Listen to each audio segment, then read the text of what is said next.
অস্কারে মনোনীত প্রথম বাংলা গান ইতিমা।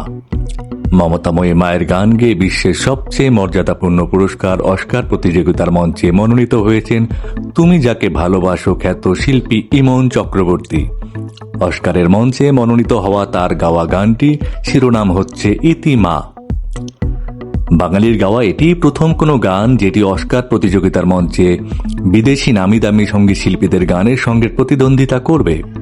2024 সালের অস্কার পুরস্কার প্রদানের জন্য এবার সিনেমার সঙ্গীত শাখা থেকে প্রায় 89টি মৌলিক গান বাছাই করা হয়েছে, যার মধ্যে একটি ইমন চক্রবর্তীর গান।